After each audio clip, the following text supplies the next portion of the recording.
ഒരു പാട്ട്, ഒരു വീഡിയോ, അതിനെ ചുറ്റിപ്പറ്റിയുള്ള വിവാദങ്ങൾ, ഇതെല്ലാം ചേർന്നാണ് ഇപ്പോൾ കേരള രാഷ്ട്രീയം വീണ്ടും കലുഷിതമാകുന്നത്. യൂട്യൂബിൽ അപ്ലോഡ് ചെയ്ത ഒരു ഗാനമാണ് പിന്നീട് തിരഞ്ഞെടുപ്പ് കാലത്ത് വ്യാപകമായി പ്രചരിച്ചത്. അതോടെ ആ പാട്ട് CPM-നെ കടുത്ത പ്രതിരോധത്തിലാക്കി. തദ്ദേശ തിരഞ്ഞെടുപ്പിൽ ഇടതുമുന്നണിക്ക് നേരിടേണ്ടി വന്ന കനത്ത തിരിച്ചടിയും ശബരിമല സ്വർണ്ണക്കൊള്ള കേസിൽ പാർട്ടി നേതാക്കളടക്കം അറസ്റ്റിലായ സംഭവങ്ങളും ചേർന്നപ്പോൾ ഈ ഗാനം ഭരണകൂടത്തിന് അസ്വസ്ഥതയുണ്ടാക്കിയതിന്റെ കാരണം മനസ്സിലാക്കാൻ വലിയ രാഷ്ട്രീയ പാണ്ഡിത്യമൊന്നും ആവശ്യമില്ല. ഗാനം പുറത്തിറങ്ങിയത് 3 മാസം മുൻപാണ്.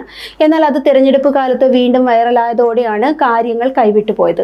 ശബരിമലയിലെ സ്വർണം കട്ടുപോയെന്ന ആരോപണം അയ്യപ്പനോട് പരാതി പറയുന്ന ശൈലിയിൽ അവതരിപ്പിക്കുന്നതാണ് ഈ പാട്ട്. അതിൽ അയ്യപ്പനെ ആക്ഷേപിക്കുന്നതോ വിശ്വാസത്തെ അപമാനിക്കുന്നതോ ഉണ്ടോ എന്നതാണ് ഇപ്പോൾ ചർച്ചയുടെ കാതൽ. ഇതിനിടയിലാണ് ഹിന്ദു ഐക്യവേദി പ്രസിഡന്റ് RV ബാബുവിന്റെ പ്രതികരണം പലരെയും അമ്പരപ്പിച്ചത്.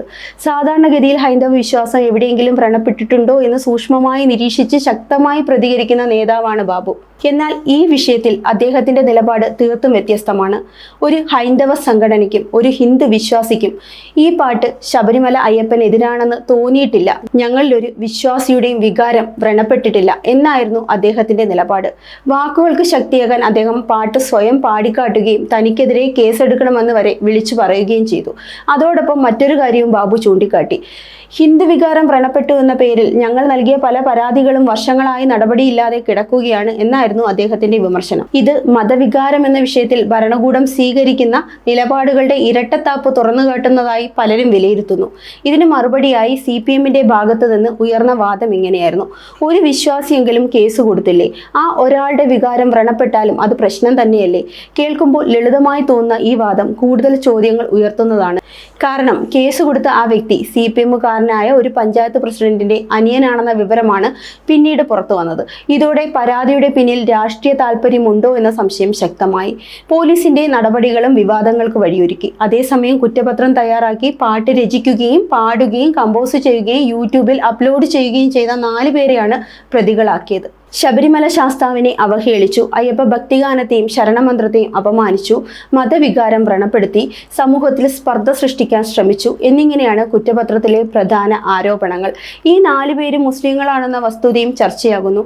എന്നാൽ അത് ആരുടെയും വ്യക്തിഗത കുറ്റമോ ഗൂഢാലോചനയോ ആയി കാണേണ്ടതില്ലെന്ന അഭിപ്രായവുമുണ്ട്. അതേസമയം യാദൃച്ഛികമായി മുസ്ലിങ്ങളാൽ തയ്യാറാക്കിയിട്ടും ആ പാട്ടിൽ അയ്യപ്പനെ അവഹേളിക്കുന്നതോ മതവികാരം വ്രണപ്പെടുത്തുന്നതോ ഒന്നും കണ്ടെത്താനായില്ല എന്ന് RV ബാബുവും സംഘപരിവാർ നേതാക്കളും തന്നെ തുറന്നു പറയുന്നത് കാര്യങ്ങളെ കൂടുതൽ സങ്കീർണമാക്കുന്നു. ഇവിടെയാണ് വലിയ ചോദ്യം ഉയരുന്നത്. ഹിന്ദു സംഘടനകൾക്കും വിശ്വാസികൾക്കും പോലും അപമാനമായി തോന്നാത്ത ഒരു പാട്ട് ഭരണകൂടത്തിനും പോലീസിനും മാത്രം മതവികാരം വ്രണപ്പെടുത്തിയതായി തോന്നിയതെങ്ങനെ? ഇത് നിയമത്തിന്റെ പ്രശ്നമാണോ, അല്ലെങ്കിൽ രാഷ്ട്രീയ അസഹിഷ്ണുതയുടെ പ്രകടനമാണോ എന്ന സംശയം സ്വാഭാവികമാണ്. ഹിന്ദുത്വ രാഷ്ട്രീയത്തെ പോലും ലജ്ജിപ്പിക്കുന്ന തരത്തിൽ ഒരു കമ്മ്യൂണിസ്റ്റ് പാർട്ടിയെ വർഗീയ ബോധത്തിലേക്ക് തരം താഴ്ത്തുകയാണ് ഇപ്പോഴത്തെ നടപടികളെന്ന ആരോപണവും ശക്തമാകുന്നു. ഇതിനെതിരെ പാർട്ടിക്കുള്ളിൽ നിന്ന് തന്നെ ശക്തമായ ശബ്ദമുയരാത്തത് CPM-നുള്ളിലെ ഭീതിയും നിശബ്ദതയും വെളിപ്പെടുത്തുന്നതായി വിമർശകർ പറയുന്നു. എല്ലാം കണ്ടിട്ടും കേട്ടിട്ടും പഠിക്കാതെ മുന്നോട്ട് പോകുന്ന ഈ സമീപനം നാടിനെ ഏത് ദിശയിലേക്കാണ് നയിക്കുന്നതെന്ന ആശങ്കയിലാണ് ഇപ്പോൾ പൊതുസമൂഹത്തിൽ ഉയരുന്നത്. എല്ലാം കണ്ടിട്ടും കേട്ടിട്ടും പഠിക്കാതെ മുന്നോട്ട് പോകുന്ന ഈ സമീപനം നാടിനെ ഏത് ദിശയിലേക്കാണ് നയിക്കുന്നതെന്ന ആശങ്കയാണ് ഇപ്പോൾ പൊതുസമൂഹത്തിൽ ഉയരുന്നത്. Zag news, Thiruvananthapuram.